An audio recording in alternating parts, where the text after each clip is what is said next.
got you, don't you worry.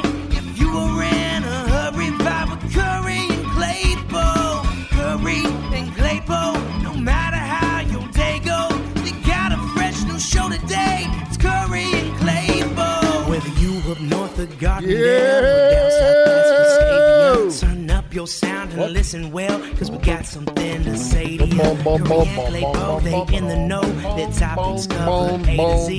So whether you drive fast or slow, just sit on back and feel the beat. Oh no! It's Kurre and Klapow. Good morning, it's Kurre and Klapow show right here on Tony Kurre Radio. It is Wednesday, December 1st. I cannot stinking believe it is the first day of December. Welcome to Christmas month. If you haven't already got into it, we are the Kurre and Klapow show. You can hear us from 7:30 to 9:30 the Monday through Friday morning. Again, from 6 to 8 right here on the Tony Kurre Radio app. And, of course, you'll be watching us coming up here shortly on the Tony Kurre Radio page on Facebook. Several people said, why don't you have the show on the Tony Kurre Radio page? And we will do that shortly. But as of right now, since it's Tony Kurre Radio, it's on the Tony Kurre Radio page. Got a monster show for you today. Normally, I have about 6,000 or 7,000 things printed off, ready to get prepped up and get into all kinds of great content. We'll certainly do that, but I have nothing printed off today, which means our show is usually flying by the seat of our pants, and it's always one of our best shows. So we'll have that going on this morning right here on the Kurre and Klapow show, and as always, I'm waiting on my radio partner, Dr. Klapow, who will be here in just a few seconds here. We got some great birthdays to get into. My daughter said something to me last night that was really, really funny, but really, really kind of scary. I'm going to talk about that. My daughter, of course, a 9-year-old. There he is. 7:25, man. Was the garage door? Was it the garage door? We're going to start. I'm going to start hammering on you now. Was it the garage door? Was it the freezer? Did you have a raccoon in the garage? Was it? Why do you put yourself through this? Huh? Yeah, you do. We have some interesting science I want to get into today. Normally I don't do lists, but I thought this was really interesting. I was looking. You do lists every day. Not lists like this. Kim and Kanye back together again last night. Yeah. What time did I go to bed? They were at the late Virgil Abloh's final show last night, celebrating Louis Vuitton, and there they sat in the front row with their 8-year-old daughter, holding hands. Co-parenting. It's just co-parenting. We also have some interesting classic rock news. The Foo Fighters, who you've been sending just a shit ton of videos. That's Dave Grohl does this now every year. Did you see him singing Copacabana? Didn't I send it to you? Yeah, but you sent me the whole thing. I wasn't going to watch the whole thing. You sent me, but he released the song yesterday. Yes, I sent you it yesterday. Yeah. But there were several other songs on that thing you sent. Because it's the third night of Hannukah. I know, but I wasn't going to watch the whole thing. Oh, I see. Yeah. He released the single yesterday. Yes, well, it's hard because it's all linked. You know what? For as talented as they are, he doesn't do his YouTube thing right. He's got it under Foo Fighters, and so you can't. I tried to send you just the one yesterday, but then you got the whole thing. So you had the Lisa Maybe he's doing it right. Maybe and then he wants the Ramones. Yeah. Yeah. The problem is he doesn't sing it like Dave Grohl. He sings it like Barry Manilow. Now that's unique for him because the other two, the Ramones song and the Lisa Loeb song, just like it sounded like Harry Rollins. I mean, it just was awesome. And the Ramones song he sang it like the Ramones, but he changed the words. Yeah. But yes, I was totally expecting. Here's what I was expecting from Dave Grohl with Copacabana. First of all, I was laughing. Yeah. Right. And then I'm like waiting for him to just go into something like shredded guitar. It never happens. No, he just sang it like. I know. He sounded. He's a great singer. But he sounded like Barry. But it sounded like. Yeah. So I was not. I couldn't tell if he was trying to make fun of himself or if he was trying to be serious or a little bit of both. I think it was both. I did not. I will tell you this. While I liked the novelty of it yesterday, of the three, I did not like it because I wanted him to do something. The other two, he just. If you're going to hear Metallica do a Christmas, I want to hear Metallica do. That was awesome. So I wanted to, and it's great. I mean, I love the fact he's putting all this material out, and I mean, he's just doing cover after cover after cover. But you're listening for it. You want to hear Dave Grohl sing Copacabana, which would be really, really good. But he's just kind of singing it like a lounge act. I'm telling you, man, for us Jews, it warms our heart. Like, we don't got much this time of year besides Hannukah. Yeah. And having Dave Grohl like just pull these things off as one of us. Yeah. We have Adam Sandler and the Hannukah song. Yeah. But like, that's it. Like, when it comes to pop culture. No, it was great. So it was great. We also have a boatload of holidays that we want to get into today, and some birthdays I want to talk about as well. I don't have anything today. Well, you got a lot. I did 2 hours of prep. Well, I mean, but that's just, usually I have stacks of stuff ready to go, and I'm like, Brian Kelly, but this is usually slips, and we got, oh my God. Now that wasn't a Freudian slip. I don't know if we read his text that he sent to his football team the night before. No, I mean the AD statement. Yeah. And then we there's no love lost there between Jack Swarbrick and Brian Kelly. As a matter of fact, here's the thing. If Brian said, listen, they're offering me $10 million a year, would you like to make me an offer, or just sat there and waited? But he never asked. He was gone. He was already, and that's something you never do in business. You did Adapter Paris last night, by the way, and listen, it was great. Here's the deal. If you get a job offer, and a lot of people are getting offers, they're wanting to move on, do their own thing, start their own business, whatever, you should always allow your previous employer or your soon-to-be previous employer at least to make an offer to retain your services. Go ahead. I know this because I've gone through it twice. Okay, go ahead, because I'm gonna have a little bit of a counter. Maybe we're on the same page. Unless it's just a slam dunk, there is no doubt. But it does, because you don't want to burn bridges in businesses, because you never know when you're going to start working with that person again. That's right. Your boss may end up being your employee one day. You just don't know. And certainly in radio, I've seen that happen a million times. So you don't ever want to burn bridges. But I have been through a certain where I'm like, there's no way. This job sucks. This job's so much better, and I'm just going to go in and put my 2 weeks in. I think it's proper etiquette to at least say, listen, I'm entertaining an offer. I'm very, very serious about going to LSU, and I'm for the most part, I'm fully going to accept the job, but I wanted to let you know. And at that point, let them navigate a little bit, as opposed to saying, because he left them high and dry. I don't think anyone thought that Brian Kelly, despite the fact that Jack, and he may be saving face too a little bit by saying, he's been itchy and a little fidgety lately. So I kind of felt like he was out, but no one thought that Brian Kelly was going to take that LSU job.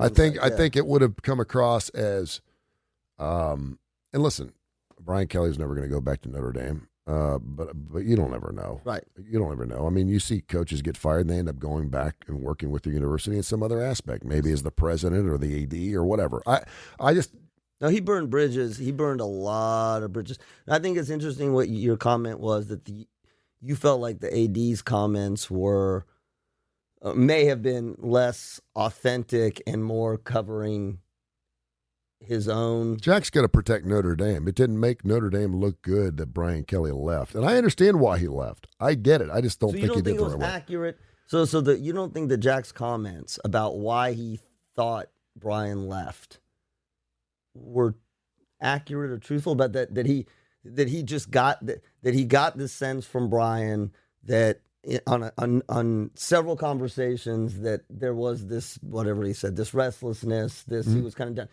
That's true? Yeah, I believe that. I believe that. And I think that, and I said this on the Jay Barker Radio Network yesterday, I think that he was limited in what he felt like he could get done at Notre Dame. It's a private institution as opposed to a public one. Obviously, it's much more difficult to get into Notre Dame than it is to LSU. LSU will take anybody. If you write an X on your ACT test, you're getting at LSU. That's the truth. It's a state university. I know. That's the way it is. It's really difficult to get into Notre Dame. But even in a state university, it's like Duke or anything else. That's why Stanford.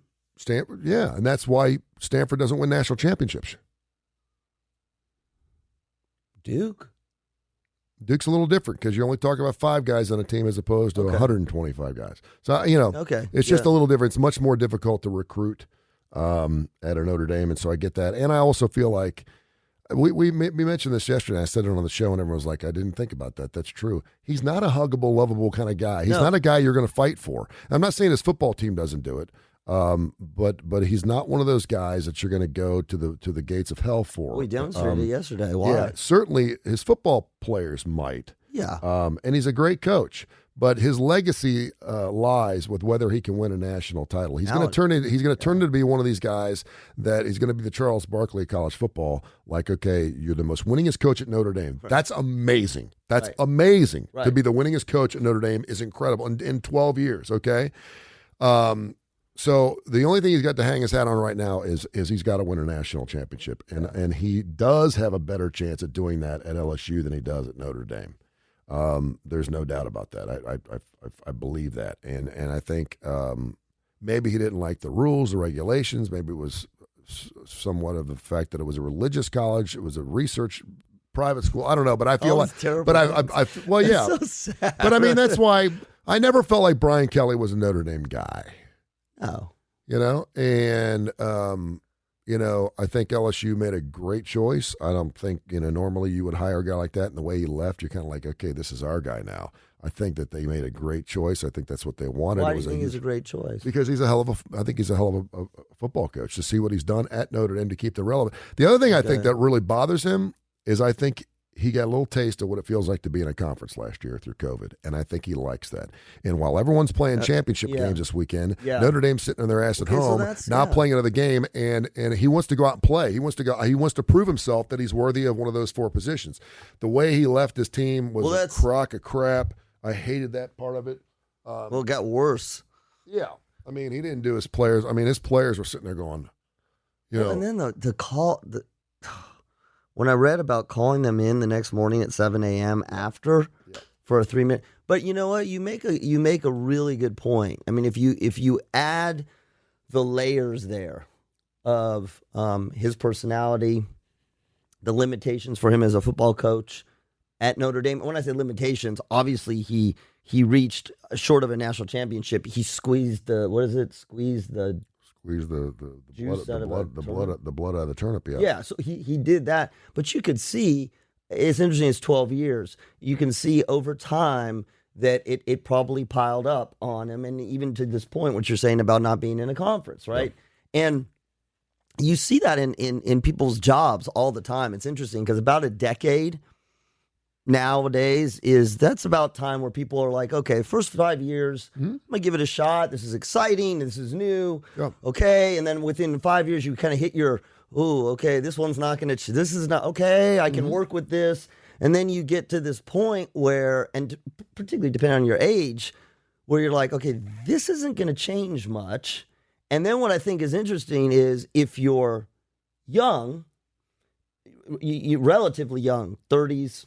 Ish 40s, you're like, this isn't going to change much. I got to get out so that I can do something different. And if you're older, it's the same thing. This isn't going to change much, and I don't have time. Yeah.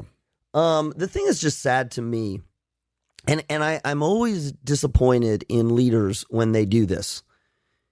He had multiple opportunities to do this less than horrible. Yeah.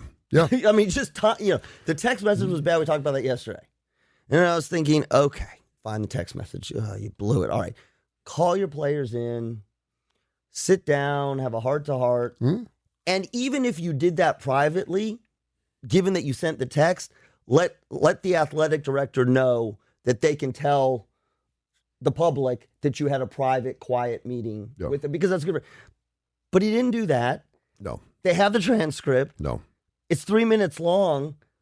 What are you doing? Yeah, why'd you drag my ass in here at 7 o'clock? That was, come on. For a 3-minute thing. Listen, wouldn't it be great if a coach just came in and said, listen, I know that no one knew about this. Now, we knew that Ed Orgeron was leaving a month and a half ago, so there was plenty of time to formulate this and make this happen. So there was a lot of workings going on behind the scenes that we didn't know about. We just found out about it after he just put his foot on the ground in Baton Rouge. But if he had said, listen, guys, I love you. I've been here for 12 years. We've accomplished some wonderful things together. This year, I think you're one of the best 4 teams.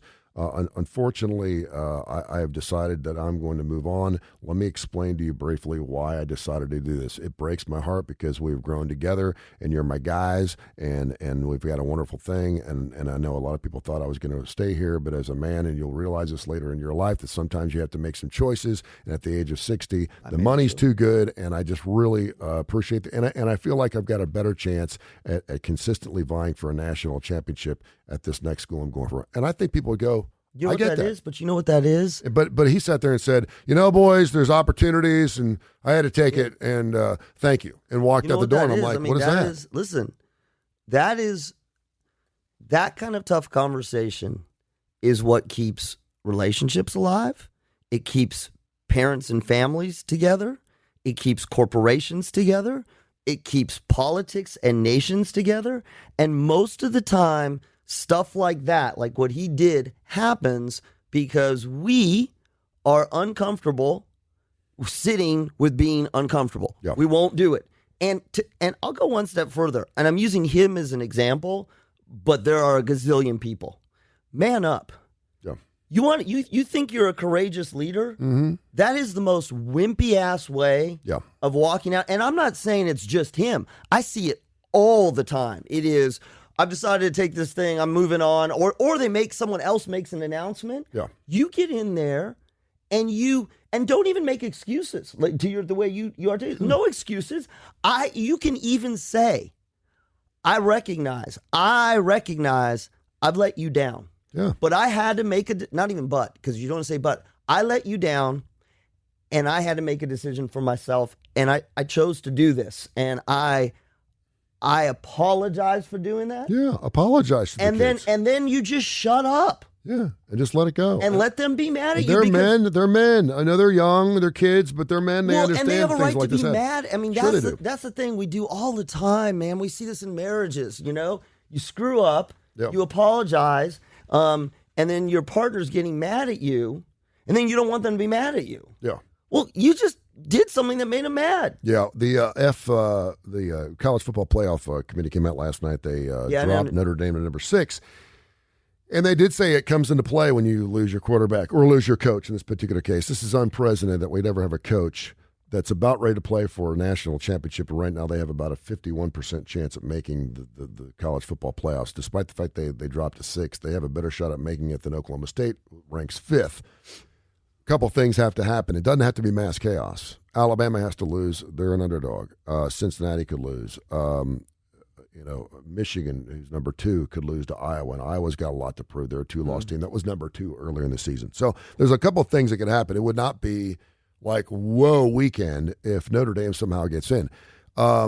What I think a lot of people are pulling for, and I know there's a lot of people down here in the South that hate Notre Dame. Right. I would love to see them play for a national. I would love to see them win a national championship if it's not Alabama. I would love to see Notre Dame, just so Brian knows that he could, because I really believe that he felt like they haven't won a championship since 1988. I don't think that he felt like Notre Dame could ever get over that hump. Yes. And he was getting a lot of those questions. Okay, you're getting to the national championship. You're getting in the playoff. You're a top 5, top 10 team pretty much year in and year out. Why are you leaving? And I because that's along with the money and everything else. I think they said he was making $3.5 million a year. He was making closer to $7 million. With the endorsement deals, because it's a private institution, they don't have to divulge how much he's making. But so the money, I don't think, was the big issue. I don't know how long his contract was at Notre Dame, but like Lou Holtz, they gave him a lifetime contract. They were never going to do that with Brian Kelly because he was not a Notre Dame guy. Lou Holtz was a Notre Dame guy. Yeah. He was out there fighting for Notre Dame. He was talking Notre Dame as in like they were one and the same. Brian Kelly was working at Notre Dame, and that was it. He wasn't go fighting Irish. He did it for the cameras. He panned, but he was not a Notre Dame guy, and he wasn't that huggable. Listen, man, that plays into, while he left, right? That does play into how you're perceived by the company and the corporation. You could be doing a fantastic job for your company. Yeah. Just killing it, but not demonstrate, and these are hard, it's hard to put your finger on it, not demonstrate passion for your company. Yeah. And when and while he left, there's less reason to try to keep you if it's such an. I mean, you've used the sales thing. You're killing it in sales, but you know what? You don't really represent the brand well, but you're killing it in sales. Oh, should we keep you? Should we not? You haven't done anything wrong. You're just really good at what you do, but you could do it anywhere. Yes. But you're not the company. Brian Kelly, anything guy? Anything. I mean, is he going to be an LSU guy? He's not it's not his personality, right? Or do you think it is the university? Maybe that's what LSU's looking for. Maybe they're looking for a guy that comes in and says, we're going to turn this more into a business. Yeah. Until we can win national titles. Ed Orgeron had lightning in a bottle. He went 15-0. He had a killer offensive coordinator. Brady had a killer quarterback. He was once in a generational, was a Cam Newton Auburn moment. And everything just fell in line. It was an unbelievable year. And then 2 years later, he's looking for a job. Now, obviously, there was a Title IX, a sexual harassment case, and everything else that was involved in that. But I don't think there's any other dirt on it. I think Brian Kelly, listen, I'm not saying I wouldn't have made the same move. I just would have done it differently. Well, and I do think when you're talking about a private institution, you're talking about a Catholic university or any religious, whether it's Methodist or Episcopalian or Baptist or whatever, I think it's more tight-knit. You're more unified with your student body and your associates and your administrators because you are a private institution. And I think he just went out the back door on them, and that hurts. A state-run college, okay. But why is it any different? I'm just telling you, as a private institution, it's more difficult to get in. It's more inclusive. I it's understand special. That. It's like the superintendent leaving Oak Mountain School District or the superintendent leaving Indian Springs. Yeah. It's the same damn thing. You get at me? Yeah. If all of a sudden the principal of Indian Springs says, I'm leaving and I'm going to Coleman, and you're like, what? Yeah. Because it's right. This is inclusive. Right. This is we got everything here. Look at us. Well, we have our own TV deal. We've been on NBC for 20 years. We're Notre Dame. We're so good. We're independent. We don't even need a conference. And you're going to go to the SEC? Yeah. That hurts. That hurts the student body. It hurts the people that are there. That's what it is. It's a private school. I do think though. Let's use him as an example. He is an example, not he as a person, but what he did, whether you're at a private school, public school, corporation relationship, do not, and even if, listen, we're speculating because we don't know all the inner workings and all this stuff. But that actually doesn't matter because what we saw you do was not the way to exit anything. I don't care what was happening in the background. And it's amazing because we're talking about one of the best coaches, one of the most high-profile guys in college football, and you don't have somebody. You're bringing in psychiatrists. You're bringing in Kanye. You're bringing in celebrities on weekends. You as the head coach of one of the greatest college football programs we've ever known, don't have someone to say, Brian, this is how we're going to go about this. Where's the priest? Well, get some help. Yeah, really. Go to confession and get some answers. But don't you think you've heard me ask that? You've heard me say that so many times, right? And I don't know the inner workings. Maybe he just doesn't care. Yeah. And I think he's got some narcissism in him. I think he's a little bit of a blowhard, but he's very, very good. He was going to be one of those guys that was easy to fire. If he wasn't doing well at Notre Dame, because it's like, okay, but he won enough and he set some records and he won the most games there, and now he's got them vying for another national championship potentially. And so it was very difficult to hammer on because he was doing his job. Well, he could have been, but he wasn't a Notre Dame guy. Yeah. Okay. Yeah. Well, let me ask you this: when Nick Saban came in, because I just think this is such a great parallel. We know that he left LSU and Miami in less than optimal ways, right? Because that was part of his whole thing. Yep. When he came into Alabama, was he an Alabama guy? When he came in, I'm not talking about right now, because again, what do you think? I think we made him an Alabama guy, whether he wanted to be an Alabama guy or not. And I remember when he first came in, we were on the air doing the opening drive with Alan Jay in the mornings on Jocks. I remember saying, how long is he going to be here? 3 years, 4 years? because he had jumped around a little bit. Yes. And then he started having some success, and we're like, okay, I give him another 3 or 4 years. Well, because it wasn't. Then he got the $8 million deal, or with a $4 million deal, which was like $4 million a year. What are we doing? I remember talking for 3 weeks about why are we paying these coaches $4 million? Well, now they're getting 10. And no, he grew into an Alabama guy, but then. You throw in a couple of tornadoes. You throw in some.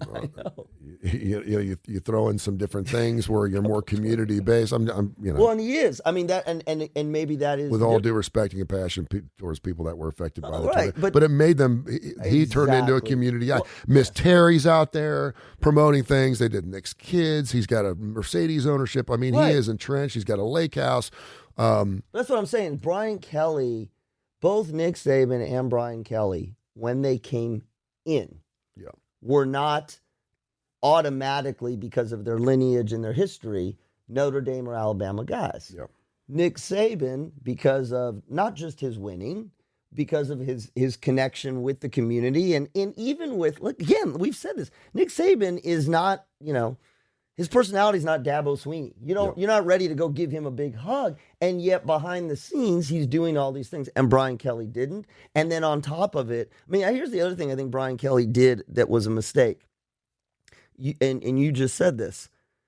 He got one shot now at LSU. Like before, he could have left. He could have left the right way. He could have left with explanations. I need to go be a part of this other thing, etc. And there would be more grace. Mm-hmm. I think now it's to your point. You burned bridges, even if you didn't intend to at all. And now we're watching you. Yeah. Nothing short of a national championship. Well, and I don't think that, because now you left to have all the resources. You have all the utensils to make a hell of a meal. Your burners are working. You can outsource. You can do whatever you want, and you got to stay. You can bring in any kid you want. LSU's always had great recruiting classes. Right. Notre Dame's had good recruiting classes, but it's much more difficult to get into that private school. Now you have it all, and I'm not saying it's a money grab. It's smart from a career move, I think. Absolutely. For him, he's going to have a better shot at winning a national championship at LSU. He's got a 10-year deal, which takes him to 70 years old. He's got all the money he needs. But if you're LSU and you're looking for a Kunas as your head coach, you had that. He won you a national championship. He's gone. The other thing I think is amazing, and this is crazy, but the last 3 LSU coaches have won national championships. Maybe that's pretty crazy. Maybe that's why you can't say that at many universities. No. Period. The last 3 coaches at LSU have won national championships. That's crazy. So he's trying to be the 4th. So. I like Brian. I've met Brian. Yeah, I know. He comes across as very, very guarded, and doesn't take criticism well. I think he's a great X's and O's guy. I think he's got a great staff, and he'll have all the disposals. And again, I don't know what kind of deal. Did LSU make a deal with the devil? This is the biggest splash hire I can remember in a long time.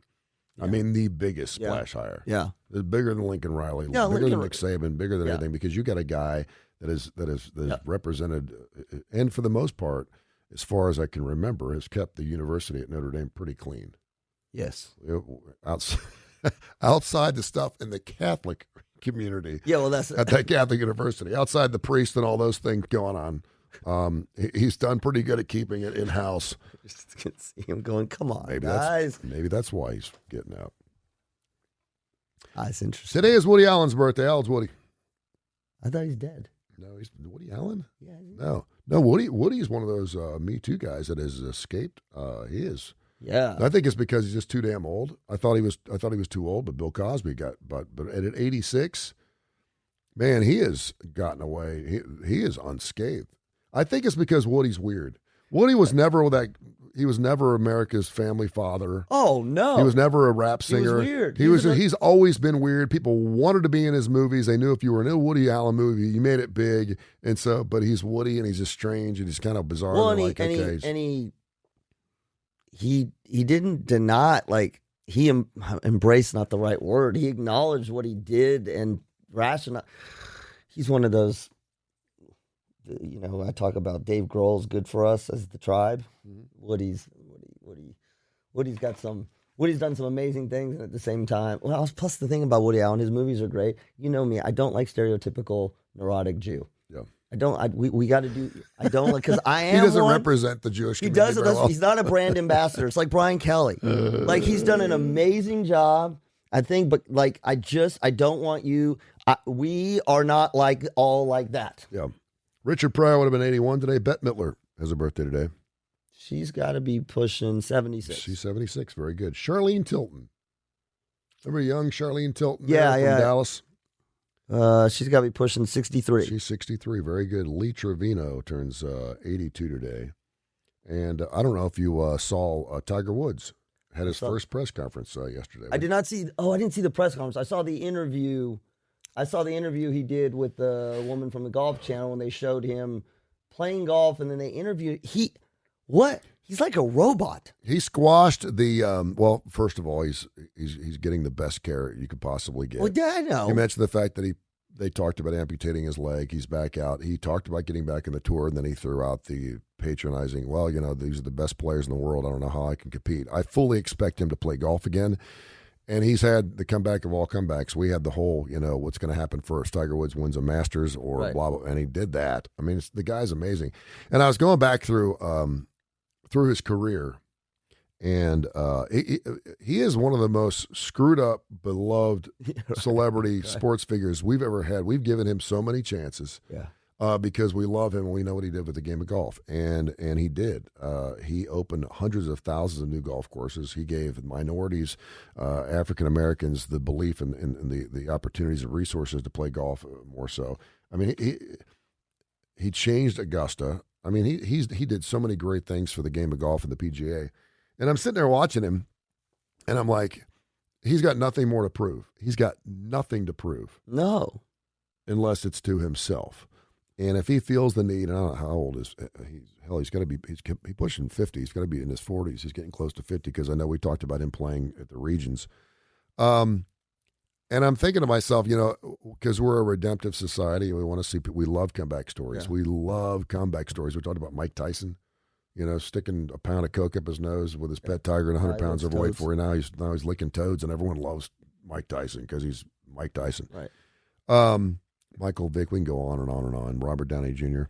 And I'm sitting there thinking to myself, the dude had a 9-iron upside of his head, went through that messy divorce thing, had the drunk driving conviction where he was so messed up he couldn't stay on the side of the road, and then he's in a car wreck, and someone asked him about the car wreck yesterday, and he squashed that quick. The sheriff's department was asked again about it yesterday. They wouldn't say anything about drugs, impairment, or anything. They just said speed was the cause of the accident, and why he was going... Was it 87 miles an hour in a 35-mile-an-hour zone? I have no clue. Was he distracted or something? I'm like, you don't drive 80 miles an hour when you're distracted. Something's wrong there. Well, and around curves. Something is wrong there. Exactly. You're a calculated dude. Yes. You're incredibly organized. You have a work ethic unknown to mankind as we know it. And you're distracted and going 87 miles an hour on a 35-mile-an-hour zone. That doesn't sound like Tiger. Something was going on there. I don't know what it was, but something don't jive. Something don't feel right. You're like... His whole sex addiction thing, I mean, think about it. That's another example. I mean, it's exactly what you said. Yeah. You're the most calculated... I mean, we've talked about his upbringing. We don't have to get into it. We've talked about sort of his transgressions.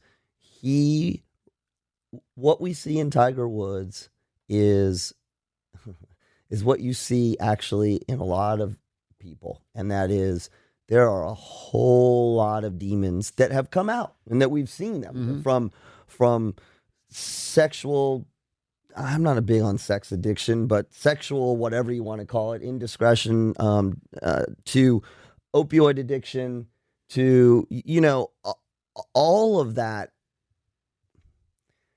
This is a guy who puts a face of amazing things and has done amazing things and is incredibly broken, as many of us are. Yeah. It's just that his brokenness, not only is he public, his brokenness is larger than life. Yeah. He didn't just get in a fight. He had a 9-iron to his thing. He didn't just... He didn't just go out and drink one night and stumble home. He got pulled over. So they're larger than life. What's interesting, it's so interesting to me when I watched at least the interview, it irritates me. It irritates me as a psychologist. He's like, he's got all the right answers, and he's guarded, but he's guarded not in a Brian Kelly way. He's, these are important times, and I'm like, come on, dude. Yeah. Come on. Yeah. You almost had your freaking leg amputated. Like, tell us something. And then on top of it, which I don't know if you call it frustration or envy. Like, I'm looking at him come out when he still looks like an Adonis. Yeah, he looks great. And How could you look that great? And he's been laying in bed for 3 months. He talked about it. He was immobilized for 5 months. Yeah. He said his legs were shaking so bad because he had no core strength. When he went over to putt, it looked like there was wind blowing. I'm like, and now look at you. Yeah. It's amazing. I don't know, but we got to remember this. We don't see him every day. There you go. Thank you. We don't see him every day. We only see Tiger Woods when he wants to be seen. Yes. And he's going to look the best unless he's on the side of the road at 3:00 in the morning. And we have seen him that way. And we see him that way too. So, it's that's a good point. Something's just not right there. And it's amazing to me in this society where we will troll grandmas and people's children on social media. And I know there's some, but people love him, man. People, and he's black. Beloved. He's black. He's beloved. I mean, he is beloved. I mean, people love, and I'm just like, but look, everyone's always willing to give him the doubt. Everyone's always willing to give him the shadow of a doubt and say, well, we've all driven too fast. I'm like, wait a minute here. Something doesn't jive with that story. I'm not saying he was drunk or anything else like that. And I'm glad he's okay, and I'm glad he's alive, and I hope he goes back and plays golf. I do think, though, that he has opened up the world, the game of golf, to so many people that would have never played without him. He's brought more money to the sport, and I think, but I can't help but think that Phil Mickelson's watching that going, I appreciate everything you've done, but it's probably time to. There's been There's been lots of stories about his competitive nature and sort of this is well within the sport, the kind of, I don't know what you call it, the nasty but appropriate things that he does as a competitor. Yeah. The standing over the players, I don't know what you would call it. Golf has that.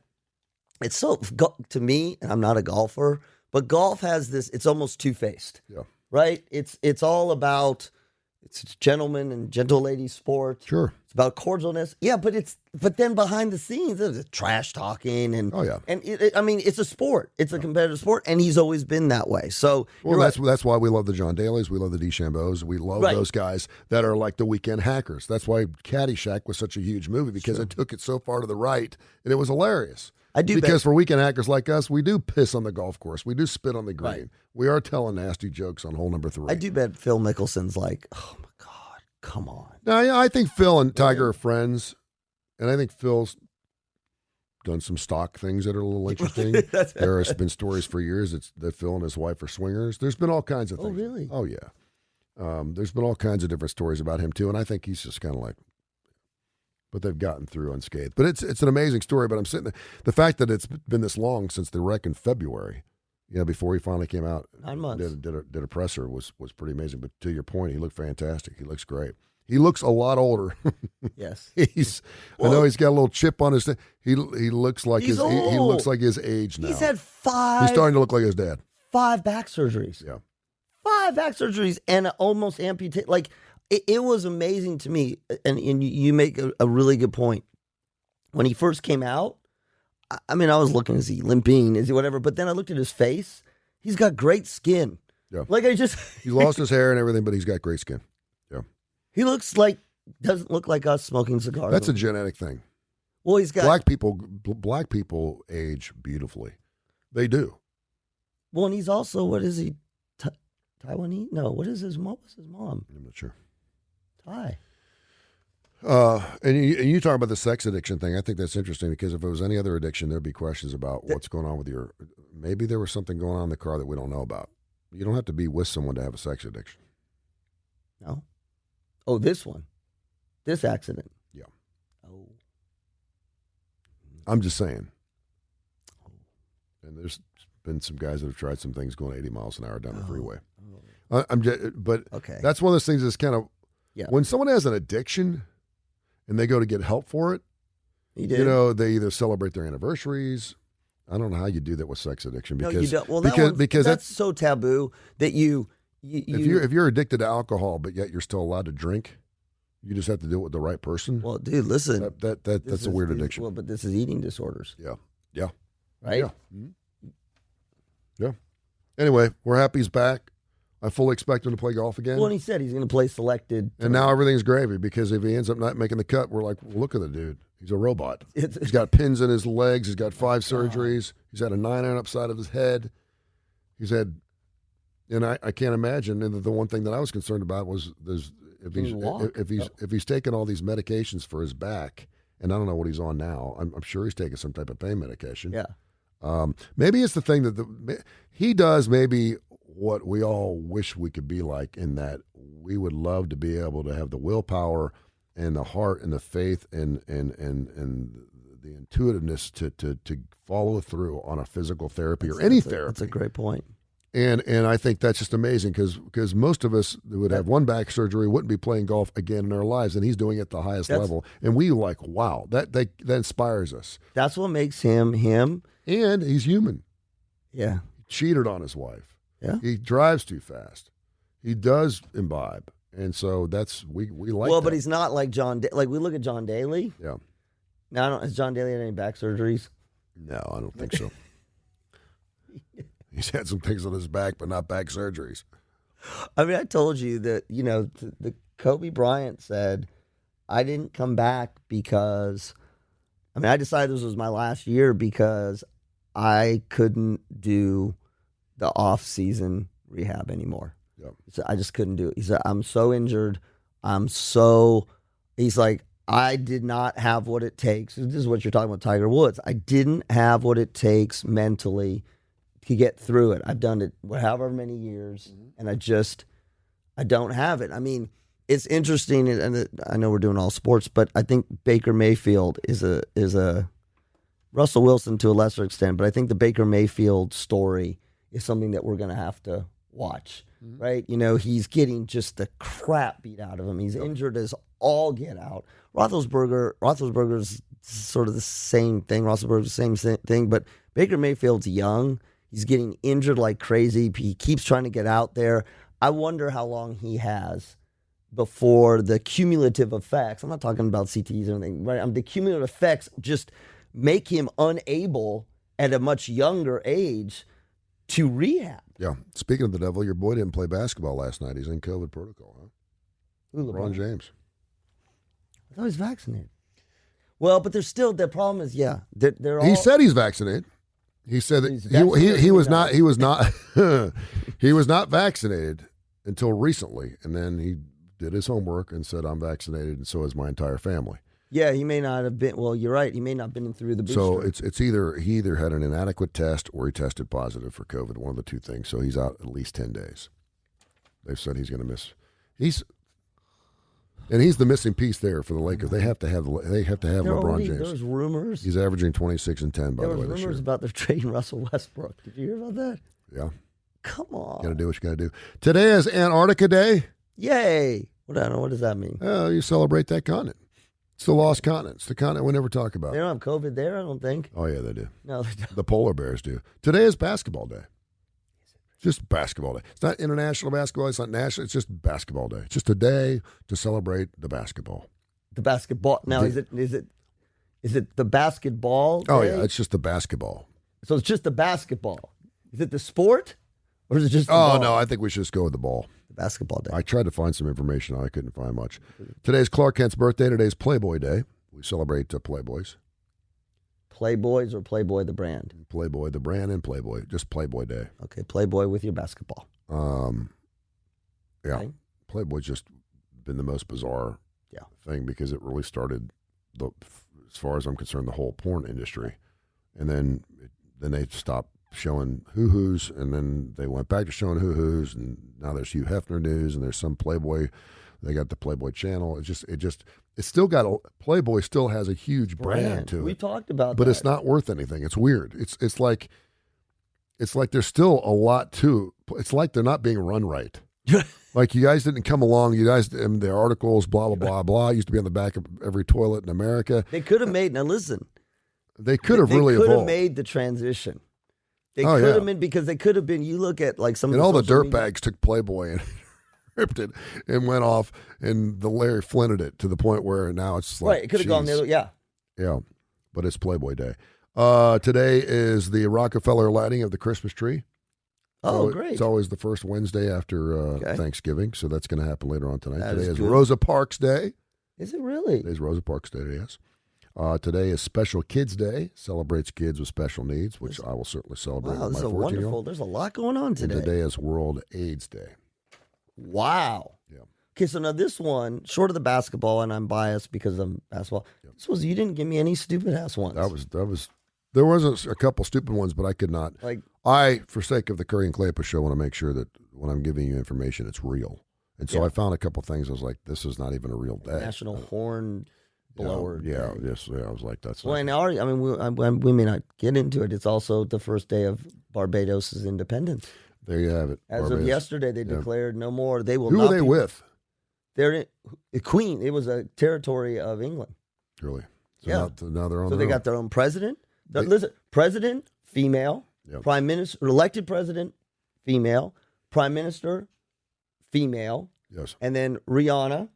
You ever been to Barbados? Oh yes. Yeah. I've been to Barbados just once. Yeah. And we have a indirect connection to Rihanna. At least I try to use this because we saw Rihanna's cousin's house.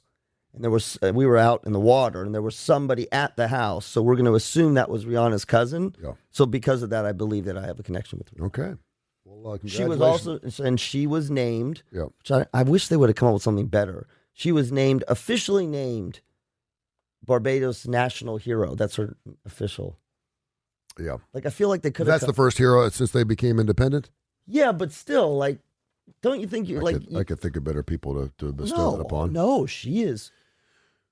I mean, you could take someone like the ranks of like a Rosa Parks as opposed to like a Rihanna. Rihanna's done. Oh, yeah. Come on, man, don't diss. I'm sure Rihanna. She's probably got a house in Barbados, and she's going to help the tourism industry.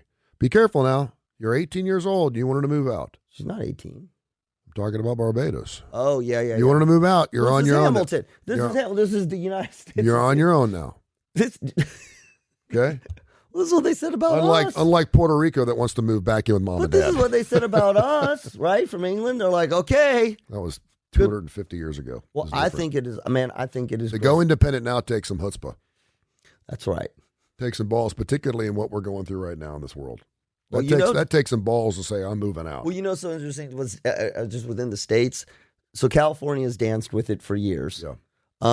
Northern and Southern California have danced with it. We're going to be our own state. Texas has wanted to get out for years. Texas. Yeah, Texas. Yeah, Texas. And quite frankly, Texas can go if they want to. Well, they were going to, but then they had the whole freezing thing and no power. Texas is messed up. My kid wants to go to college there, and I'm like, no, dude, it's 175 degrees, and then the next night it's 30 degrees. I know it's got a ton of money. See, this is God's little joke. Okay, I'm going to give you hell to deal with weather-wise, but I'm going to put some oil deposits here, and everyone's going to be rich. So Houston's a great city. Dallas is a great city. Austin's a wonderful city. There's all these, and people just pretend shit ain't working. It's like not happening. No, it's good. Go drill another barrel. We're good. Well, and seriously, isn't it crazy? I mean, it's amazing what money will make you deal with a lot of crap. Texas has the. We have people listening in Fort Worth, by the way. Yeah, and this is not getting. Listen, I'm from L.A. Texas has what I call sort of the L.A. New York thing. Yeah. In that, if you're from New York, there's nothing better than New York. Yeah. If you're from California, why would you want to be anyplace else? Yeah. Texas sort of has that same. We are Texas. Yeah. We are not from the South. We are Texas. We are not from the West. We are Texas. We are not anything, but we are Texas. True. We talked about Kim and Kanye scene together last night. I want to get into this chive thing, a science thing, which is really interesting. My daughter said something to me really interesting last night. Dude, she needs... You know what? Here's what you need to do. Because I don't think it's right for her. What is she, 9 now or 10? 9. Okay. She can't have a TikTok channel because that's just not right. But she does. I've thought about this a lot last night. We either need to create Lila sayings by Lila that you put out, like on Instagram or something, or you go out on social media like TikTok and have it's representing her. Yeah. Because her stuff it's money. Kids say the darndest things. Yeah, but yeah, she's in the shower last night. She could have been on that show. She was in the shower last night. She's got rat nest in the back of her head. I was like, you got to take a shower. I said, you got 5 minutes. Because we all had to shower up. I said, you got 5 minutes. She goes, it takes to. She tries, but she puts conditioner in it. She sits there and then she tells me to bring the scissors and I'm cutting and the whole. And then my ex gets super pissed off at me when she gets back to her house and it's just like a rat hair and she has to work it out. And I'm like, sorry. I mean, she takes showers. She won't let me brush her hair. So, but I'm like, but if you don't shower, obviously your hair gets kind of matted up. And I said, why don't you just go short hair? And she's like, people make fun of me. I'm like, okay, well then you're gonna have to start brushing. Anyway, she takes a shower and she'd like someone to be in the bathroom with her while she takes a shower. So I was sitting in there and go get the scissors. I'm getting the scissors. Blah blah blah. And she says, and the door's open a little bit, and she says, hey, and I'm sitting there on my phone, just bebopping around, and she says, hey, she says, sometimes, total seriousness, my daughter's a trip. She's a creative butterfly, man. She's like, sometimes I watch you when you're doing really weird things, and you don't know I'm watching you. Okay, and stop right there. Let's listen for our audience. She's 9. Yeah. Okay, so she's 9. Go ahead. And it makes my head hurt trying to realize how I'm related to you.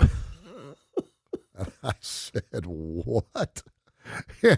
And at first, for just like a millisecond, it hurt my feelings. But then I just started laughing. I couldn't stop laughing. She goes, it makes my head hurt trying to realize how you and I could be possibly related. I was like, and I said, I could not stop laughing. And I'm like, and you could tell she said something that could be considered hurtful, but it was so innocent. And I started laughing, and she's like, whew. And she goes, do you remember that one time you were tickling? I have a 14-year-old son, Xavier. He was 155, 160 pounds. 6'8". Cognitively, he's around about a 7 or 8-year-old and still loves the things that 7 or 8-year-olds love to do. He loves Thomas the Trains. He loves to be tickled. He loves to wrestle. And he's a big kid. I mean, he's 5'7". And so as much as my body can take, when I get around in my brace, and he loves compression through all of his physical and mental challenges. He loves compression, so he likes to be hugged and wrestled with. And so she sees me doing a lot of crazy things with him. We do some other personal things that I will not share. Probably some fathers would go, but if you got a special needs individual, a special needs kid, you'll understand exactly what I'm talking about on Special Kids Day today. Yeah. And so she sees that, and she just thinks it's hilarious. And I said, listen, here's something you need to understand. I said, as your dad, and we've been through a lot because we went through a divorce and everything back in May. I said, I will do whatever it takes to make things as fun and as hopeful and as positive as I possibly can in your life. I said, I have my things I deal with. There's nothing you can do to help me, just but love me. And I said, you don't need to see those things. And so I try to do the best I can to when they're around, make things as fun as possible. We get things done. We have some serious moments. There's discipline and all those things. But I like to make sure that things are as positive, as hopeful as I can. And I said, if that means Dad acting kind of weird. I was in the doctor's office with my kid yesterday. He doesn't have strep or mono. He's got the viral thing. And I let one rip in the doctor's office. It was great. It was so loud. It was, no. She had just walked out. Because I'm going to keep things, and I couldn't hold it. And it was so loud because it was coming out the stainless steel top. It was so loud. And of course I blamed him. He actually laughed really hard because it was so, it wasn't dead. It was like he lost it because it was so loud. And then of course I blamed him. And I went to the doctor and said, did you hear that? I said, he's got gas problems too. I said, it was funny. So I'll always keep it weird. Thanks. You're sweet and weird. Could you imagine though your daughter walking up to you saying, "I can't figure out how you and I are even." Well, related. I have some hypotheses. Because normally that would be after some big ass fight. That'd be something a wife would say. I can't believe I even married you. I can't believe. Yeah. You think that came from her mother? So one of the things that happens in divorce, not all of it. That's a good because point. She's 9, because so there's bits and pieces. You will hear kids say things. Yeah. And it doesn't just happen in divorce, right? It happens in marriage. Kid will come down, say something. You'd be like, okay, that wasn't you. That was channeling you, It gets more interesting in divorce because you're not there. Yeah. So when you're married and your child says something, and you know that it's your spouse, that you can go right up. But when it's divorced, it's different camps. Yeah. So like you don't know what the context of the conversation is, and because she's 9, there could have been bits and pieces that she brought back. She's very receptive to outside things. Coupled with her own insights, and you get I told her, I said, you need to get that hair brushed out, or your mom's going to be pissed off at me. Because she said mom's going to be pissed off at you. Because my hair. And I said, well, then fix your hair. Get in there and put some stuff. We're going to do a little at a time. We'll take a shower every day this week. Yep. And we'll do it a little at a time. But we're not staying in here because you're going to be here for 3 hours. It's not going to come out. And she's like, Mom's going to be so mad. I said, your mom doesn't get mad at me. Your mom loves me. See, and so you should have seen her face. She was like, so you can only she's imagine. Like, yeah, right, Dad. I said, your mom thinks the world of me. And I started laughing. And she was like, okay. So can you imagine what's being said now when she goes to see her mom? Yeah, well, that's why I got to stay positive and hopeful. I think what you should do is to suggest that Lila go for dreadlocks. Well, it wouldn't get, or at least braid it, so it couldn't get. Why don't you do that and send her home? Send her back to her mom's. Have her looking like Bo Derek, running down the beach. Mm-hmm. From Barbados, you can get that done in Barbados. Yeah. We have some classic rock news we'll get into in a minute. Something about Steve Perry that I think is very, very interesting. We'll talk about that. The Foo Fighters are going on the road. Chicago's going on the road with Brian Wilson. That's weird. We'll talk about that in a second. Really? Yeah. They're going to do a Beach Boys Chicago thing. That's not going to be That's good. one of those. It's time to Chicago on its own. Yeah, that's fine. Is like Chicago. Okay. Chicago. I don't even know who's in Chicago anymore. I don't think Pete Cetera's in the band anymore. I don't know. But when you start clumping on, let's get Brian Johnson and let's get one of the guys from the Stray Cats, and it's like, it just sounds like it sounds horrible. It doesn't sound like it's a good show. One of the guys from Stray Cats. Yeah. Who else is out there? See if Dave Grohl is available. Yeah. So we'll talk about that. Talk about one of our great sponsors, and I'm going to jump back into the story. We're not going to a break yet. When we do a break here, we play classic rock. Go figure. Yeah. We do our commercials during our show. We don't have a ton of commercials. We take care of our clients. We got some new clients coming up, by the way, that I'm super excited about. But when I say I'm taking a break, we're playing music, for God's sakes. It's not really a break. It's classic rock. But talk about one of our great sponsors, and then I want to get into this story about Ghislaine Maxwell. Yeah, let me tell you about Vituro Health. Vituro Health, you talked to Clee Walker yesterday. Vituro Health is such an important company. 1 out of 9 men are going to develop prostate cancer. You all hear me say this every single day, because prostate cancer is one of the most treatable forms of cancer. And so to not be in a position where you're recognizing the signs early, you're taking care of the cancer, you're getting back to health, is just, it's a shame. And Vituro Health is there with a really important message. Number one, guys, you need to have a blood test every year and have your prostate examined to make sure that things are going okay. Number two, if you develop prostate cancer, Vituro Health is there developing new forms of treatment. And those treatments are what we call minimally invasive, which means that you may not be out for months. You may not even require surgery. Things can be done in a way that are not as invasive, which may not produce the negative sexual side effects that a lot of guys are worried about, some of the incontinence issues. Go get educated today. Go to their webpage. They're an amazing company. It's Vituro Health. The webpage is viturohealth.com. I don't know why this Maxwell story, Ghislaine Maxwell story, is so interesting. Maybe because Epstein's dead. Maybe because I know her lawyers are saying she's a scapegoat. I do think she's guilty of something. I'm not sure what that is, whether it's setting him up with 12-year-olds or whatever. But I think it's a really interesting story. So we'll talk about that in just a second. Science Facts, which is we don't believe in science anymore, remember? Yeah, right. They came out yesterday with this. They do this thing every year where they come up with like 30 science facts for the year. Okay, which I thought was really interesting. And so they threw these little nuggets out, and usually, I hear them like, I knew that, or okay. This is from who? I didn't even know about Science Facts. Okay, it's under at Weekly Sci Fact on Twitter. The sun's core is so hot that a pinhead-sized piece of it would give off enough heat to kill someone 160 miles away. Let's ponder that for a minute. Damn. I knew this. When hammering wood, a woodpecker wraps its long tongue around its brain to help withstand forces 250 times greater than a rocket launch. I heard a woodpecker this morning. It was the loudest woodpecker I had ever heard. It sounded like a chainsaw. Was it amazing. a pelleted whatever it was? I think those are on the endangered species list. I haven't seen one in my house. We have a woodpecker issue. For some reason, there's a lot less woodpeckers. How do I get rid of the chipmunks eating all my birdseed? I don't know, but I've got one inside my wall upstairs. Really? Mine are drowning. And my Christmas tree went off this morning. If that damn What do you mean went off? My lights don't work. It's because you got non-LED. You got the. I reset everything. The timer's working, and the outlet. The outlet's not. It's the damn squirrel on my walls eating my wires because two of my other outlets.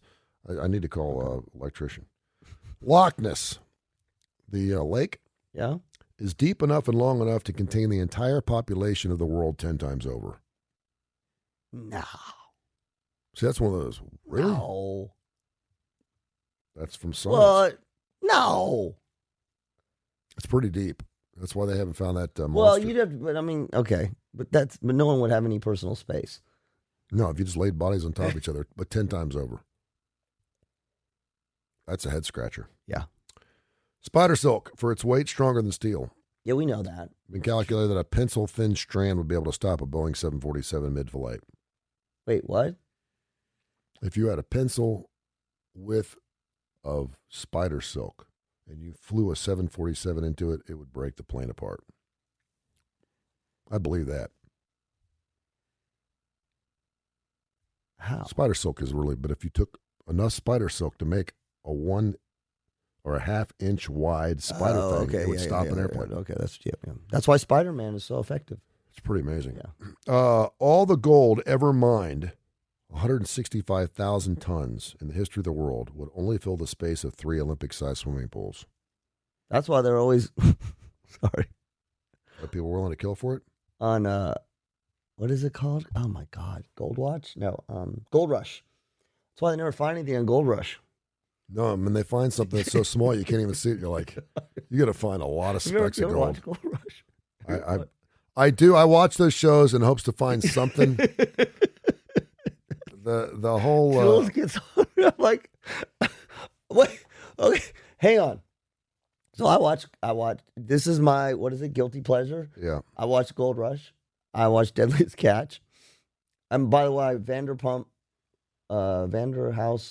Rules. You gotta watch. Oh, you gotta watch that. But I watch Gold Rush, and Jules will come in. She sees me watching, and she's like, she does all the time. She's like, "What are you doing?" I'm like, I'm watching Gold Rush. It's Gold Rush. They're going for 1,000 grand. She's like, here's what's gonna happen, and it happens every year. Or I mean, it happens every episode. One of the machines are gonna break. Yeah. They're gonna have to leverage all of their wealth. It's going to come down to the last minute. They're going to go to commercial break, and then they're going to come out with whatever gold dust, and you're going to watch the scale, and blah, blah, blah. I'm like, but you never know. Yeah. A flip from that, by the way, then you know what was on last night on ESPN? What's that? The Dream Team show again. Oh, there you go. I love the Dream Team. 156 miles an hour is the top speed recorded by a downhill skier. Whew, that's fast. Oh, jeez. Fog. Does that, like, blow your mind? 156 miles an hour. Fast, that's crazy. I would have thought 90 or 95. Okay. Fog is made up of tiny droplets of water, so small that it would take 7 million of them to make up a single tablespoon of water. It's pretty amazing because I get condensation on the windshield of my car. Yeah, okay. Our supply of helium is going to run out by 2050. No. Yet we still use 8% of it on party balloons. A gun is used to start sprinters instead of a flash. You know why? Wait, what? A gun is used to start sprinters. Real instead guns? No, starter guns, fake guns. Instead of flashes. You know why? Why? Because the brain cannot react fast enough to audible bangs in a visual flash. A discarded plastic bag was found on the seafloor on the deepest ever subdive at 10 miles below the surface last week. Yeah, that's... Yeah. Elephant trunks can suck up water at speeds of 335 miles per hour. Dude, you do not want to get... That's like the vacuum... You know what that is? That's your vacuum cleaner with the wires. Yeah, I got a blower, and I bought the latest blower. Oh, and it says it blows 265 miles an hour. It doesn't do shit. I mean... Is your gas if it rains, or electric? It's electric, but it said 265 miles an hour. The last one I was like 80. I was like, okay, this thing's going to be blown. I just got one too. It's like that lawyer commercial with the leaves. And I got the rake out. I was like, this is ridiculous. It's because it's electric. It takes longer to blow leaves than it does to rake them. No, you need electric. Or is it battery pack or just electric? It's electric. It's electric. Yeah, because they got battery pack ones. No, I go for gas. I know it's not good, but I go gas. I just got a new one from Amazon, 220 miles an hour. Mine's 265. Do you know that I blew leaves from over one part of my house? I was blowing them off the gutters. Yeah. And it blew off so powerfully that I wanted to just see what would happen. You know, my house has a pretty steep. Yeah. So I ended up blowing all of my leaves off one side of the roof. Yeah. Back down the other side of the roof onto my driveway. There you go. And onto the roof. And then I just kept going back and forth and back and forth. And Jill said, "What are you doing?" You know, I'm Jill says that a lot, doesn't she? Well, because I do strange shit out there. She's like, "What are you doing?" I'm like, it's 220 miles. Does she ever wonder how she's related to you? So there's two things that both my mom and now my wife wonder. My kids do too. They look at me sometimes and they go, "You got a PhD?" Like, yeah. They're like, "Really? How'd you do that?" And I'm like, I was younger then. Yeah. There's a species of jellyfish now that never dies. Did you know that? I read that somewhere. It's immortal. It regenerates a younger version of itself when its cells die, so it never dies. Do we have anything like that? I don't think so. Is that the only thing? They found a jellyfish that was like 1 million years old a couple of weeks ago. Wow, that's interesting. The Eiffel Tower grows and shrinks by 15 centimeters over a year due to expansion and contraction. When birds fly in the V formation, this is one of my favorite times of the year when the birds fly south. There's that one time where you go and there's just like a trillion birds and they fly for like 10 minutes over the highway. I love that. When birds fly in the V formation, they sync their wing beats for the best flying efficiency. That's pretty awesome. The western painted turtle can survive the whole winter without breathing. How does it do that? Why does it do that?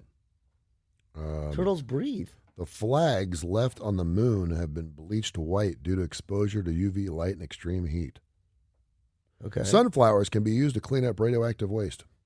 Really? Now, see that like 2/3 of the world's population has never seen this. Snow. Oh, that makes sense. It's pretty amazing how many people down here have never seen snow.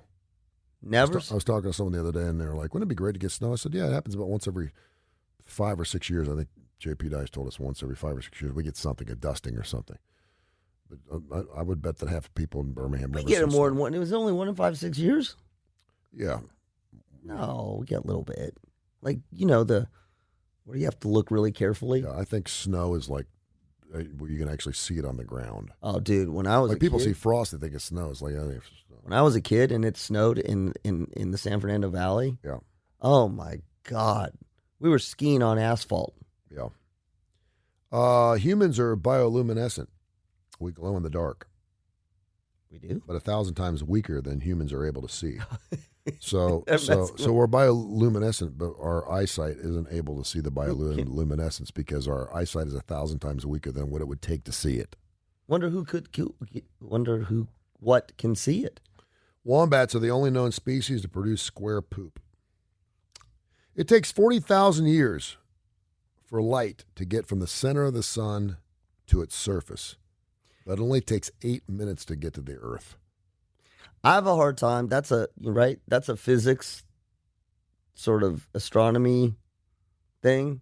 My brain does not work that way. It wasn't Bill Nye. It was some dude that was trying to explain our outer space and our planets, because we're so used to seeing the thing that kids make where everything's kind of floating around. Right. It's like, oh, okay. And it's like, I can see Saturn. So I'm like, it's right there. So we think that there's like a lid on the world as we know it. And it's like, and so he did something where he actually stepped stuff off, like using like little balls as planets, and stepped things off in a field. It was mind blowing. It made me think. It was like I'm just a speck of sand on the beach of life. It was amazing. It really put in perspective just how big the world is. The outer ears of no two humans are exactly alike, so they can be used as a form of ID. The outer ears? Yeah. But if you go in and you get like a crime or something, they don't want you putting ink all over your ear. But yeah, your ears, every ear is different. Okay. Well, okay. Well, I guess if your hands get hacked off. Yeah. Waste from the International Space Station, including used underwear, is loaded into used supply ships and released to burn up in the atmosphere as shooting stars. There you go. Some things you were wondering about. So this Ghislaine Maxwell story is really interesting. It's really sick. It's disgusting, but there's a part of it that is like a little exciting to me. Really? Yeah, I think a lot of people. With just the whole party, chain that came forward, the parties, and I mean, whenever you're talking about kids, man, it's like that's what I mean. It's like when I was watching The Hangover the first time, and I heard the baby in the closet. I'm like, please don't have a baby in this. Don't have a baby in this movie. Thank God it didn't turn out to be anything, because that movie, anything went. Yeah, you're like, okay, it's like, oh, you hear a baby crying. I'm like, oh no, please don't go there, guys. Right. So when it comes to kids, it's off the table, but. Jeffrey Epstein obviously was a creep. He will not be convicted because he's dead. And I don't think a lot of people were happy that he took his own life, so we wouldn't have to spend millions and millions of dollars to convict him. So Ghislaine Maxwell is now obviously the missing piece, or the piece that's left. And a lot of her defense lawyers and a smart move are saying that she's being used as a scapegoat. And because he's dead, they have to blame somebody, and she's the next in line, right? Yeah. And I don't have, I'm just speaking from my opinion, I don't have any doubt that she's guilty of something. Their relationship was really weird. Yep. In the fact that they were together for a period of time, and then she kind of worked for him, and then it's a weird world we live in, man. How you can be in love with somebody enough to want to be with them, and then you're setting them up with other people, in this particular case, and children. I don't know how, and I know people have come forward, and it's almost must read stuff, because when you hear about something, and it's disgusting. It's a train wreck. It's a car crash. It is. You don't want, that someone's died in a car crash, but you have to look at it anyway. Yeah. That's the sick part I'm talking about. Yeah. That's the little part of excitement that comes. It's like walking through a tornado zone. Yes. It's like, it's masked out of it, but you want to see it. So I want to hear the specificities of what exactly happened here, but then I read it and I go, oh, it's just, and to think that somehow somebody had that much power to induce or encourage children and even adults. Yes. And I think the other part that's really interesting to this thing, and we've talked about this on our show a million times. You've got a friend of yours that is super powerful, super wealthy, super rich, does some weird, eccentric, strange things. And then you've got that other person going, why are you hanging out with him? And they're like, he never done anything to me. He's been a friend of mine for a long period of time. and it don't have to be powerful or rich to have that person. Right. This person's done this. Well, I've never seen that. And they've never treated me that way. They've never said that to me. And I've been friends with that person, and I know them differently than you do. Okay. The fact that every famous person, it seems like, in the world has been seen with this dude. What does that tell you? Princes, princesses, presidents. Have you been on the plane? Have you been to his compound? And I'm like, okay, so. And right at what point? It doesn't surprise me that Bill Clinton was buddies with him. But Bill Clinton is Bill. It's like, okay, that doesn't surprise me. Yeah, I know. But it does surprise me that the prince has been associated with, and so they're making all these connections. Like, if you even got an email from Jeffrey Epstein, you're convicted in the court of public opinion. And I'm kind of like, wait a minute here. This was a really powerful guy that was moving a lot of strings and had a lot of control over a lot of different things. And he was a person that obviously people wanted to be around. This should just tell you that just because someone's super powerful, it's not always great to be associated with them in any way. And I'll make the other obvious thing here. Bill or Donald Trump has gotten hammered over the years for all the pictures he takes with people. Whether it's Kim Jong-un, whether it's horrible people, rapists, convicted felons. I mean, he's like, I'm on the road all the time. People want to get a picture taken with me, and I'm sitting there with my thumbs up with a Rittenhouse. I mean, it's like, and so I kind of get that. I kind of get that. But you would think that someone would go, hey, listen, this is a convicted killer who's with the good old boys. Probably not a good picture op here, because they're going to post it. Next thing you know, they're going to be best friends with you. Do you get it? So I don't really understand. Why am I laughing? It's so terrible. I don't understand. It's terrible. I know. I mean, there's a lot of people that would love to have their pictures taken with O.J. Simpson, even though they think he's guilty. Because we don't. Well, it's what we were saying about Brian Kelly. It's like there's different levels of this, right? There's the whole have your picture taken, be associated with somebody. You said like kind of at our level, regular people. He's not such a good guy. But he's never done anything to me. I don't know about you. You're a local celebrity. I'm sure you've had that. I've had several. Sorry, I love you. Which way? Which is, people say, "Oh, look, he's a freak." He's Tony Kurre. You need to be really careful about that. Or, but the other way, hey, you may not want to associate. You may not want to publicly associate because it's bad optics. Yeah, I've never had that with me, but yeah. I think that what ends up happening is at any level, you said it. There's almost a defensiveness. There's almost it's a weird sort of, because somebody's calling you out. Hey, this guy or gal, they got it's a little sketchy. You may want to back off. And I think what's interesting about it is if you've already established the relationship, it's somewhere between defending them and defending your own decision to associate with them. Like how many people right now would have a picture taken with Bill Cosby or R. Kelly? A lot. I would just to say I was in a picture with R. Kelly. Okay, so that's it's not to say that just because you're getting your picture taken with somebody doesn't endorse their actions. Well, okay, so now that's a really good example. And would I want my picture taken with Hitler if he was still alive? No, but see, okay, so and this is where I would argue against this is, so you're going to take a picture with R. Kelly or Bill Cosby. You're going to put your arm around them? Or are you going to just stand there? Because it makes a difference. Yeah. Right? No, with Bill Cosby, I would probably put my arm around him. And you'd still do it now. You see, this is because I do, the reason I say that and I'd probably post it. There you go. And I would be disappointed in you. Yeah.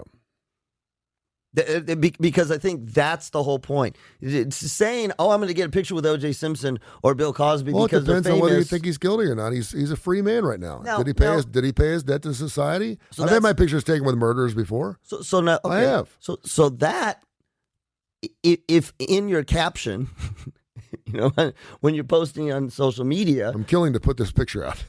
No, but that's what I'm saying is you say, okay, you have a picture with somebody like that. You associate with someone like that. You are making some sort of statement because they are infamous. Yeah.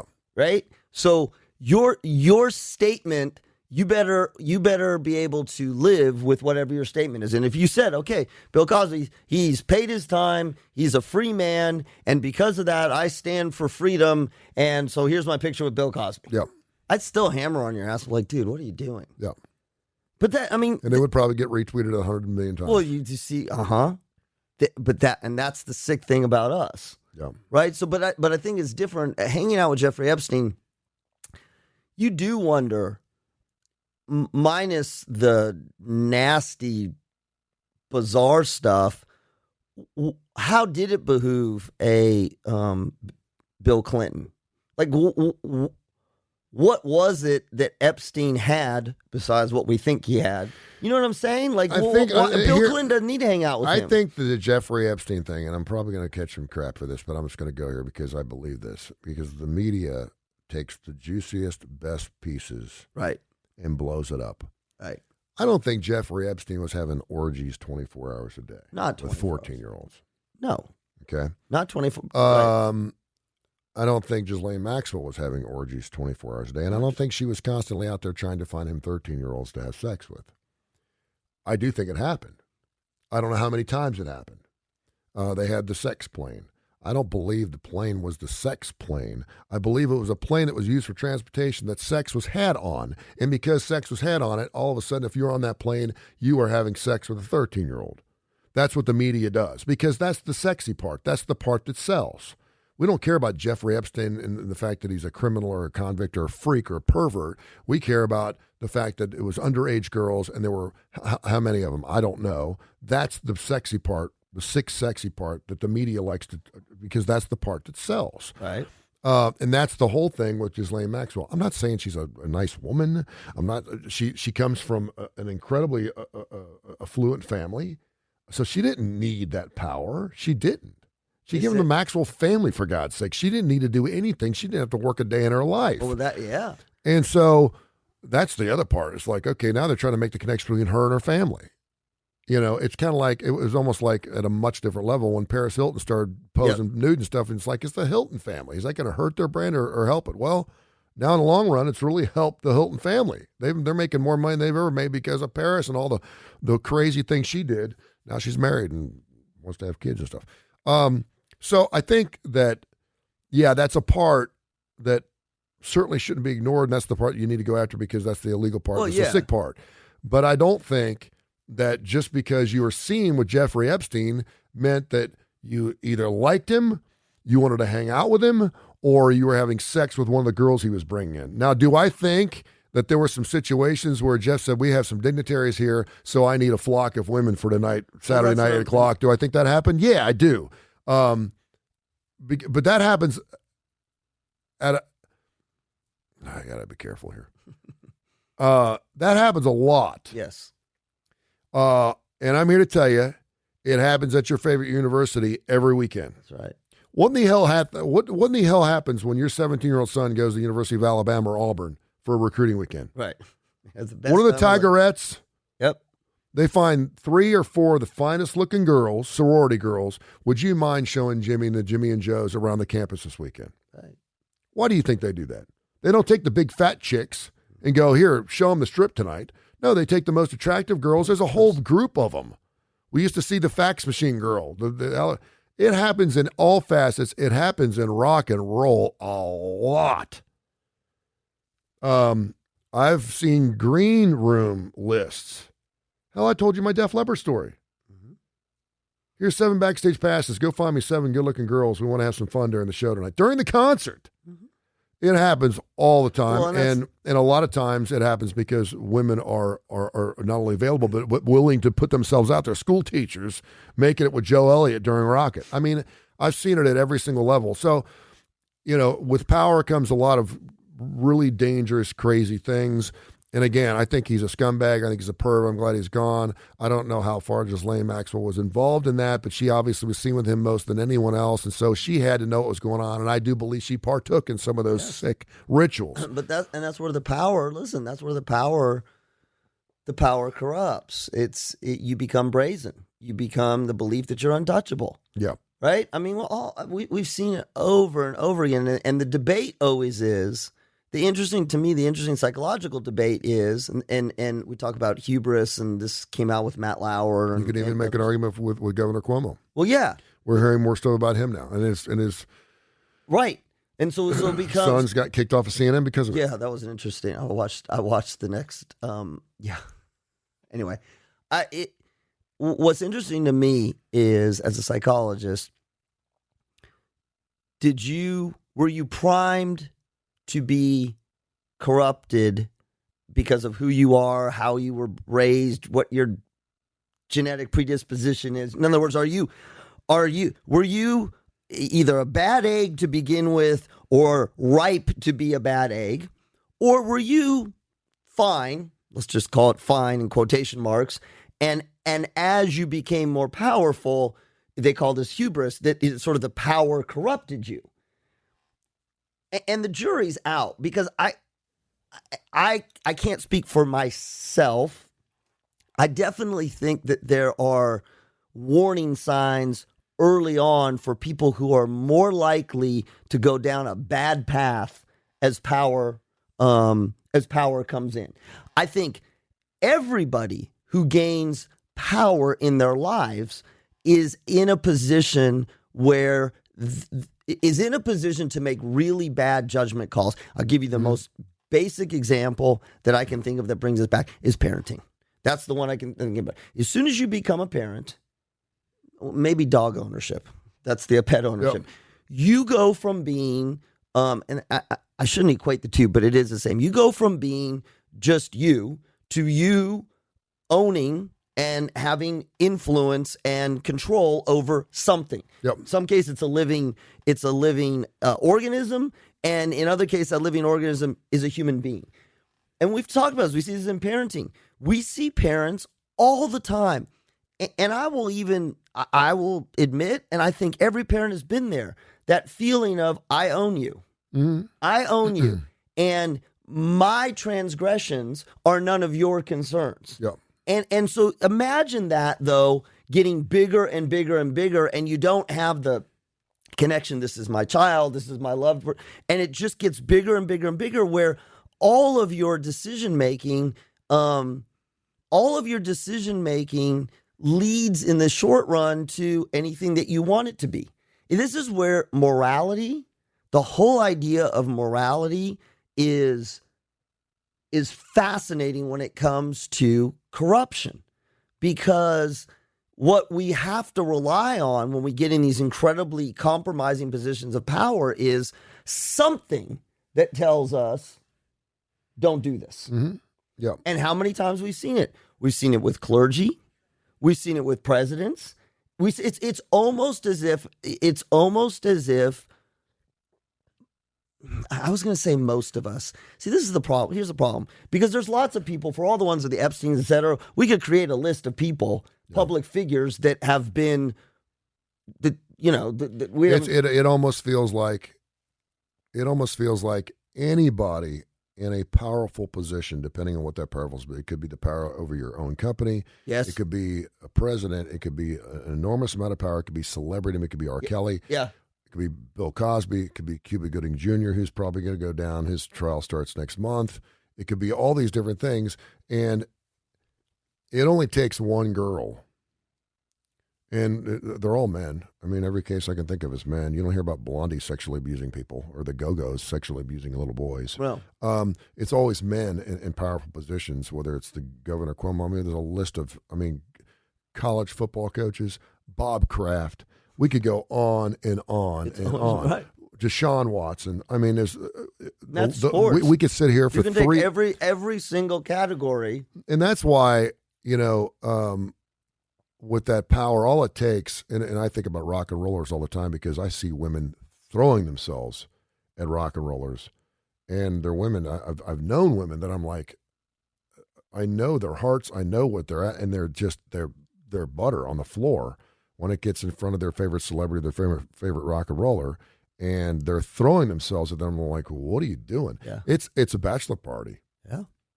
To take it back. And listen, I'm not going to poo-poo on having a good time, and certainly I've been there, done that. But I mean, when you're having a bachelor party, the girls is going around guy to guy to guy. You're kind of like, what are we doing here? I mean, that's where you look. This is where it gets uncomfortable and it gets out. And I think that's one of those situations where all it takes is one girl to do it and like it and say it's okay. And then you think that all women are the same way. Well, she came to my house. Yeah, Kobe Bryant. Yeah. She came to my hotel room naked. What was I supposed to do? Well, and that's what you find out you're made of. And when that's happening over and over and over again, and you have an appetite for sexual contact and intimacy, maybe you're not married, maybe you are married, you're not getting it at home, maybe you're on the road because you're kissing your wife goodbye and you're kissing your girlfriend hello, whatever that thing is. I'm not saying that. I think a lot of people will just say no. I don't think it's that easy. Well, and you're going in the sexual place. So think about, go broader. Decisions about, who to hire, who to fire, decisions about how much salary you should take, decisions about what kind of people you let into your circle and you don't let into your circle. I mean, there's all of these opportunities as you gain power. You're constantly faced. That's why I bring it back to parenting. You're constantly faced with decisions where you can either make sort of a good decision or a bad decision. And as you get more powerful, those decisions have more implications for other people, right? And yeah, I mean, it takes is one transgression. You say this all the time. What is it? You never cheat once, or you never, what is it? You never cheat once. You're only caught the second time. No, you never get caught the first time you cheat, the first time you steal, or the first time you do anything. It's always, but it gets, as you do it, more and more and more. And I believe that it's like looking at porn or anything else that's wrong. You do it, and the more you do it, the more desensitized you get to it, the easier it gets. But I do believe that it's drunk driving. But it's I do anything believe. wrong. I mean, we hear those stories, and we hear less of. Although, again, I think we've gotten to the point where, like, I was thinking, like Bill Gates. I was like, when the Bill Gates story broke, and the transgressions, and I'm like, really, Bill Gates? Well, he had the people around him to say, listen. And it wasn't. He didn't. I don't know if he had an extramarital affair, but we heard about the email that he sent. Yeah. And but it wasn't with multiple women. No. It was a one-time deal. It was a transgression, and they called him out on it. Yes. And unfortunately, that's the thing, because we live in a society now with social media and post, and there's cameras all over the place, that the only way it stops is to get caught. Yes. Well, yeah.